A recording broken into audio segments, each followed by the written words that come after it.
YouTube channel. So ಎಲ್ಲರೂ ಹೇಗಿದ್ದೀರಾ? ಆ, ನಾವು ಮೈಸೂರು ಟ್ರಿಪ್ ಹೊರಟಿದ್ದೀವಿ ಫ್ಯಾಮಿಲಿ ಎಲ್ಲನೂ. ಒಂದು ನೈಟು 2:30 ಆಗಿಬಿಟ್ವಿ.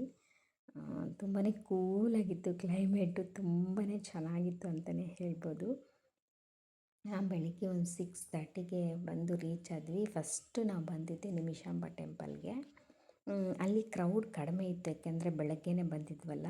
ಸೊ ಹಾಗಾಗಿ ನಾವೇ ಫಸ್ಟ್ ದರ್ಶನ ಅಂತಲೇ ಹೇಳ್ಬೋದು. ನಮ್ಮ ಪುಟಾಣಿ ಅಂತೂ ಫುಲ್ ಖುಷಿ, ಎಲ್ಗೋ ಕರ್ಕೊಂಬಂದುಬಿಟ್ಟಿದ್ದಾರೆ ಅಂತ ಹೇಳಿ. ನಡೀರಿ ಹೋಗೋಣ ಅಂತ ತೋರಿಸ್ತಿದ್ದಾಳೆ ನೋಡಿ ಅವ್ರ ಚಿಕ್ಕಪ್ಪಗೆ. ತುಂಬಾ ಪೀಸ್ಫುಲ್ಲಾಗಿತ್ತು, ಯಾಕಂದರೆ ಮಾರ್ನಿಂಗೇ ಅಲ್ವಾ, ತುಂಬಾ ಪೀಸ್ಫುಲ್ಲಾಗಿ ಫ್ರೆಶ್ ಆಗಿತ್ತು. ಟೆಂಪಲ್ ಅಂತೂ ತುಂಬಾ ಚೆನ್ನಾಗಿತ್ತು. ಬಟ್ ಒಳಗಡೆ ಮೊಬೈಲ್ ಅವೈಲೇಬಲ್ ಇಲ್ಲ, ಮೊಬೈಲು ಅಲೋ ಇಲ್ಲ. ಕ್ಯೂಯಲ್ಲಿ ಹೋಗ್ತಾಯಿದ್ದೀವಿ ನೋಡಿ. ಕ್ರೌಡ್ ಏನಿರಲಿಲ್ಲ, ಹೇಳಿದ್ನಲ್ಲ ನಾವೇ ಫಸ್ಟ್ ಹೋಗಿದ್ದು. ಇನ್ನು ದೇವ್ರಿಗೆ ಇನ್ನೂ ಅಲಂಕಾರ ಕೂಡ ಮಾಡ್ತಿದ್ರು. ಅಲಂಕಾರ ಏನು ಅಷ್ಟೊಂದು ಆಗಿರಲಿಲ್ಲ, ಹಾಗಾಗಿ ಹಾಗೆ ನೋಡಿ ಇಷ್ಟು ಮಾತ್ರ ವೀಡಿಯೋ ಮಾಡೋಕ್ಕಾಯಿತು, ಯಾಕಂದರೆ ಒಳಗಡೆ ಅಲೋ ಇಲ್ಲ. ಹಾಗಾಗಿ ಅಲ್ಲಿ ದರ್ಶನ ಮುಗಿಸ್ಕೊಂಡು ದೇವಸ್ಥಾನದ ಪಕ್ಕದಲ್ಲೇ ಕಾವೇರಿ ನದಿ ಇದೆ, ಅಲ್ಲಿ ಹೋದ್ವಿ.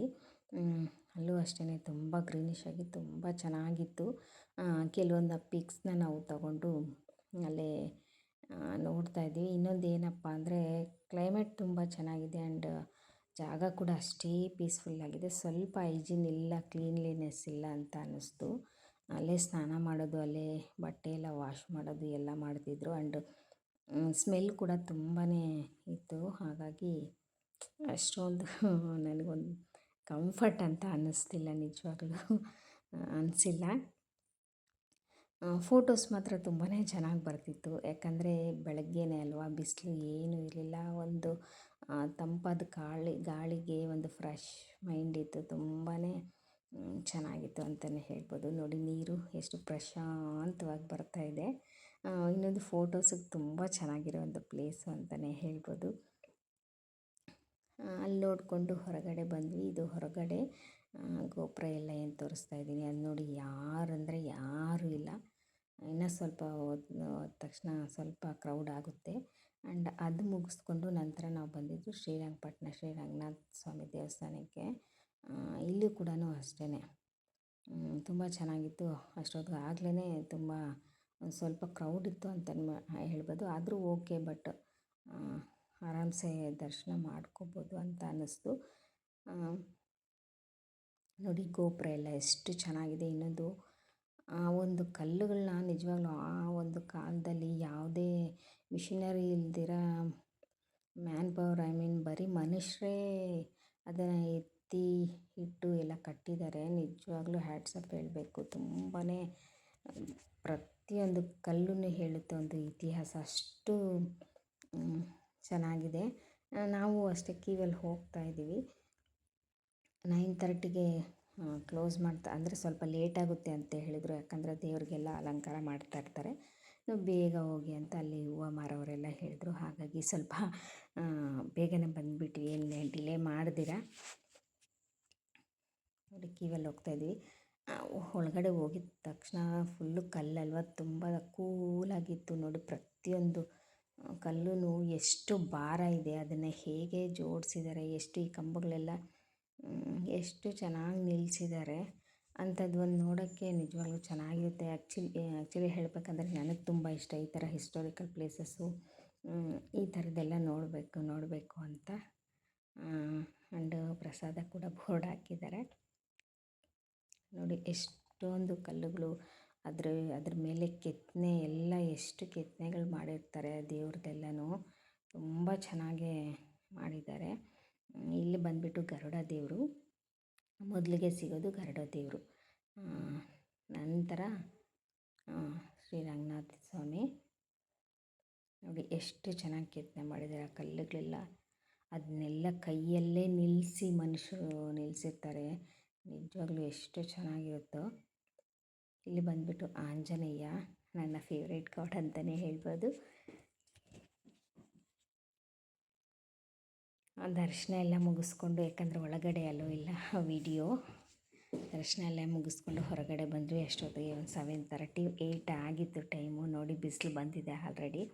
ಇನ್ನೊಂದು ಏನಪ್ಪ ಅಂದರೆ ಬಿಸಿಲು ಟೈಮಲ್ಲಿ ಸಮ್ಮರಲ್ಲಿ ಈ ಟೈಮಲ್ಲಿ ಮಾತ್ರ ನಿಜವಾಗ್ಲೂ ಎಲ್ಲೂ ಟ್ರಿಪ್ ಹೋಗ್ಬಾರ್ದು ಅಂತ ಅನ್ನಿಸ್ಬಿಡ್ತು. ಅಷ್ಟು ಬಿಸಿಲು, ಅಷ್ಟು ಎಷ್ಟೇ ಎನರ್ಜಿ ಇದ್ರೂ ಫುಲ್ಲು ಸುಸ್ತಾಗೋಗ್ಬಿಡ್ತೀವಿ. ಆದ್ರೂ ದೇವ್ರ ದರ್ಶನ ಅಂತೂ ಎಲ್ಲೋದ್ರೂ ತುಂಬಾ ಚೆನ್ನಾಗಾಯಿತು. ತುಂಬ ಪೀಸ್ಫುಲ್ಲಾಗಾಯಿತು. ಎಲ್ಲೂ ಗಡಿಬಿಡಿ ಸುಸ್ತು ಅಂತ ಅನ್ನಿಸ್ಲಿಲ್ಲ. ಅಲ್ಲಿ ರಂಗನಾಥ ಸ್ವಾಮಿ ದೇವ್ರು ನೋಡಿಕೊಂಡು ನಂತರ ನಾವು ಬಂದಿದ್ದು ನಂಜನಗೂಡಿಗೆ. ನಂಜನಗೂಡು ಅಂತೂ ಇನ್ನೂ ಚೆನ್ನಾಗಿದೆ. ಒಂದು ನೋಡಿ ಆ ಗೋಪುರ ಅಂತೂ ತುಂಬಾ ಇಷ್ಟ ಆಯಿತು ನನಗೆ. ನೋಡಿ ಎಷ್ಟು ಚೆನ್ನಾಗಿ ಕಾಣಿಸ್ತಾ ಇದೆ ಅಂದರೆ ಒಂದೊಂದು ಕಟ್ಟಿರೋದು ನೋಡ್ತಾ ಇದ್ರೇ ಒಂಥರ ಮೈಂಡು ಇದಾಗುತ್ತೆ, ಅಷ್ಟು ಚೆನ್ನಾಗಿದೆ. ಇಲ್ಲಿ ಸ್ವಲ್ಪ ಕ್ರೌಡ್ ಇತ್ತು, ಹಾಗಾಗಿ ಸ್ಪೆಷಲ್ ದರ್ಶನದಲ್ಲಿ ಹೋಗೋಣ, ಸ್ವಲ್ಪ ಬೇಗ ಆಗಲಿ, ಮಗು ಬೇರೆ ಇತ್ತಲ್ಲ, ಹಾಗಾಗಿ ಇನ್ನು ಗಣೇಶ ದರ್ಶನ ಮಾಡಿಕೊಂಡು ಮೊದಲಿಗೆ ಹೋಗ್ತಾ ಇದ್ದೀವಿ. ಇಲ್ಲೂ ಅಷ್ಟೇ ಒಳಗಡೆ ತುಂಬ ಚೆನ್ನಾಗಿದೆ. ತುಂಬ ಒಂದೊಂದು ಕಲ್ಲು ಹೇಳ್ತಿದ್ನಲ್ಲ, ಒಂದೊಂದು ಕಲ್ಲು ಒಂದು ಇತಿಹಾಸ ಹೇಳುತ್ತೆ. ಎಲ್ಲ ಕಲ್ಲಲ್ಲಿ ತುಂಬ ಚೆನ್ನಾಗಿ ಕಟ್ಟಿದ್ದಾರೆ. ಅಫ್ಕೋರ್ಸ್ ಆಲ್ಮೋಸ್ಟ್ ಎಲ್ಲ ನೋಡೇ ಇರ್ತೀರ. ನನಗೆ ಗೊತ್ತಿರೋದು ನಾನು ಹೇಳ್ತಾ ಇದ್ದೀನಿ. ನೋಡಿ ಎಷ್ಟು ಚೆನ್ನಾಗಿದೆ.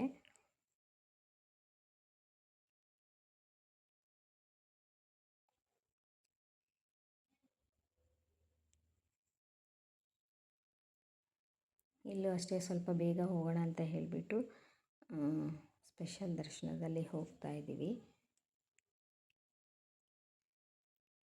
ಒಳಗಡೆ ಹೋಗಿದ ತಕ್ಷಣ ನಿಜವಾಗ್ಲೂ ಅಲ್ಲಿ ಅಷ್ಟೇ ಎಲ್ಲ ಕಲ್ಲಲ್ಲೇ ಅಲ್ವಾ ಕೆತ್ತಿರೋದು ಅಂಡ್ ಕಟ್ಟಿರೋದು. ಎಲ್ಲ ಕೂಡ ತುಂಬಾ ತಂಪಾಗಿತ್ತು. ತಂಪಾಗಿರೋ ಒಂದು ಗಾಳಿ ಇದು ತುಂಬಾ ಚೆನ್ನಾಗಿತ್ತು. ದರ್ಶನ ಎಲ್ಲ ಮುಗಿಸ್ಕೊಂಡು ಹೊರಗಡೆ ಬಂದ್ವಿ. ನಾವು ಸ್ವಲ್ಪ ವಿಡಿಯೋಸು ಫೋಟೋಸ್ ಇದ್ದಿದ್ದೆ ಅಲ್ವಾ, ಎಲ್ಲಿಗಾದರೂ ಹೋದ್ಮೇಲೆ ಒಂದು ಮೆಮೊರಿ, ಅದು ಫೋಟೋಸ್ ತಗೊಂಡು ಮತ್ತು ಹೊರಗಡೆ ನಂದೀಶ್ವರ ಇದೆ. ನಂದೀಶ್ವರನ ನೋಡಿಕೊಂಡು ಇವಾಗ ಚಾಮುಂಡೇಶ್ವರಿ ಬೆಟ್ಟಕ್ಕೆ ಹೋಗ್ತಾ ಇದ್ದೀವಿ. ಚಾಮುಂಡೇಶ್ವರಿ ಬೆಟ್ಟಕ್ಕೆ ಹೋಗೋಷ್ಟರಲ್ಲಿ ತುಂಬಾ ಬಿಸಿಲಾಯಿತು ಅಂತಲೇ ಹೇಳ್ಬೋದು. ಎಷ್ಟು ಬಿಸಿಲು ಅಂದರೆ ಅಂದರೆ ಹೋಗ್ತಾಯಿದ್ರೆ ವೆಹಿಕಲ್ ಅಷ್ಟು ಬಿಸಿಲು ಅಂತ ಅನಿಸಲ್ಲ. ಗಾಳಿ ಬರ್ತಾ ಇರುತ್ತೆ. ಎಲ್ಲಾದರೂ ನಿಲ್ಲಿಸ್ಬಿಟ್ರೆ ಅಂತೂ ನಿಜವಾಗ್ಲೂ ಆ ಸೆಕೆಗೆ ತಡ್ಕೊಳಕ್ಕಾಗಲ್ಲ, ಅಷ್ಟು ಸೆಕೆ. ಇನ್ನೊಂದು ಚಾಮುಂಡಿ ಬೆಟ್ಟ ಇದೆಯಲ್ವಾ, ಹಾಗಾಗಿ ಮೊದಲಿಗೆ ಮಹಿಷಾಸುರದ್ದು ದರ್ಶನ ಆಯಿತು. ಇವಾಗ ನಡ್ಕೊಂಡು ಹೋಗ್ತಾಯಿದ್ದೀವಿ, ಕ್ಯೂವಲ್ಲೇ ಹೋಗ್ತಾಯಿದ್ದೀವಿ. ಅಷ್ಟೊತ್ತಿಗಾಗಲೇ ಫುಲ್ ಸೆಕೆ, ಒಂಥರ ಸುಸ್ತಾಗೋಗಿತ್ತು. ಆದ್ರೂ ಒಂಥರ ಚೆನ್ನಾಗಿತ್ತು ದೇವಸ್ಥಾನ ಅಂತಲೇ ಹೇಳ್ಬೋದು.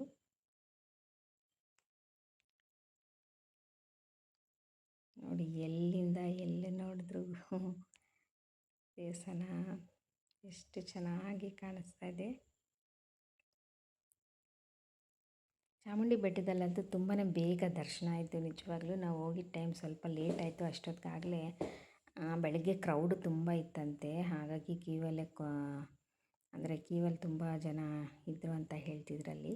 ನಾವು ಹೋಗೋಷ್ಟರಲ್ಲಿ ಕ್ರೌಡು ಸ್ವಲ್ಪ ಕಡಿಮೆನೇ ಆಯಿತು, ಬೇಗನೆ ದರ್ಶನ ಆಯಿತು ಅಂತಲೇ ಹೇಳ್ಬೋದು. ಸೊ ನೋಡಿ ಚಾಮುಂಡಿ ಅಮ್ಮನವರು ಎಷ್ಟು ಕಳೆಯಾಗಿ ಕಾಣಿಸ್ತಾ ಇದ್ದಾರೆ. ಸೊ ಇದಾಗಿತ್ತು ಇವತ್ತಿನ ವಿಡಿಯೋ. Thanks for watching.